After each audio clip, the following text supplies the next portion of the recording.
So today I'm going to be replacing these control arms. These are the lower control arms. It's going to be this one right here. There's the middle one as well, right here. But I'm just doing the back one. You're going to need a jack stands, jack, the new control arms, this press tool, 21mm, 24mm socket, deep socket, 8mm, 10mm, 24mm wrench, 18mm wrench, 17mm socket with a impact, possibly an air hammer, 3/8 ratchet, and then a torque wrench, and maybe some PV blaster and WD-40 if you live in like a rusted area. This also applies to 328 XI and more. Put your jack stands out. Don't get under this without jack stands. First thing, 17mm, obviously take both wheels off, both sides on the front. Next up, there's a 24mm nut in the bottom. Grab an impact socket and an impact. Get that sucker off. Next up, you want to remove, there's like a couple 8mm all around. You're going to get this little plate out of the way so you can access the bolt on the back.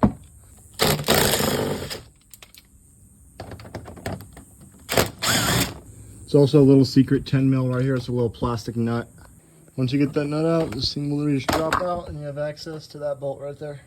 Next up, grab yourself an 18 wrench, 18 socket. I prefer ratcheting wrench, but you could do it with an open end wrench. Mine is ridiculously tight, but you'll get it. Once you break it loose, you're just gonna wanna hold that other side. Once you break it loose, put your wrench on the other side. I know I said I was gonna use the ratcheting wrench, but I'm not gonna use that. And start loosening it.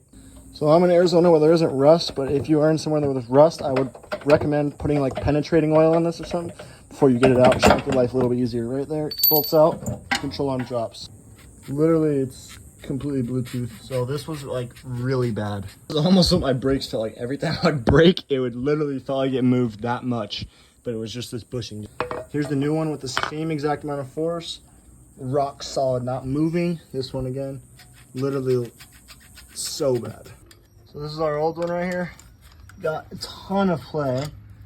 And this is our brand new one. Same amount of force, zero play at all. This tool saved me hours of time. With ball joint separator, separate ball control arm from ball joint. I also recommend getting an air hammer. It just makes life way easier with all that power. I would also recommend replacing these because they will get destroyed.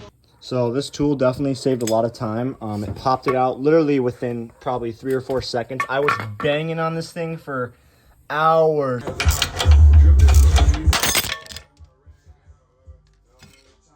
Got our old bushing on the passenger side. This one is so bad. It's complete Bluetooth. Now our new one, rock solid. This is where you're gonna need your 24 wrench and your T40. You're gonna hold the middle with the T40 and then use the wrench. With your T40 on the bottom and 24 on the top, you're gonna tighten it down. Until that thing's snug. Snug up the back, snug up this thing, and then torque them down. Driver side in, snugged up, rock solid. Same with the passenger side. Everything's on.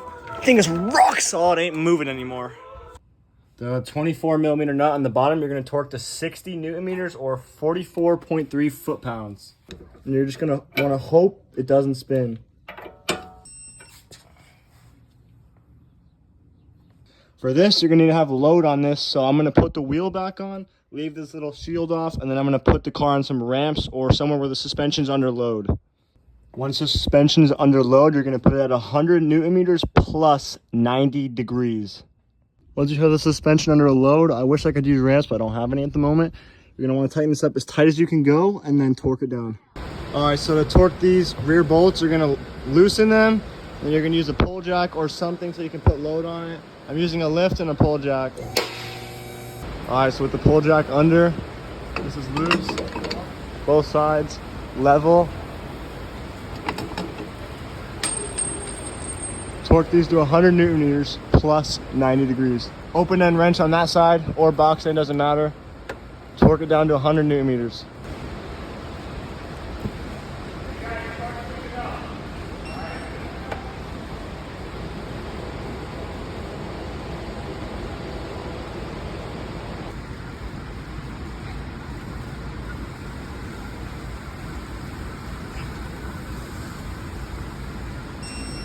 Before you release the pull jacks, make sure your jack points are lined up.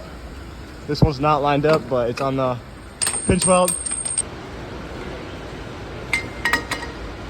Thank you guys for watching. If you guys have any questions, let me know. You're going to reinstall those back plates right there. Obviously, those little plastic shields. And then put your wheels on, torque them to spec. Car's back together on the ground, wheels torqued, and job done.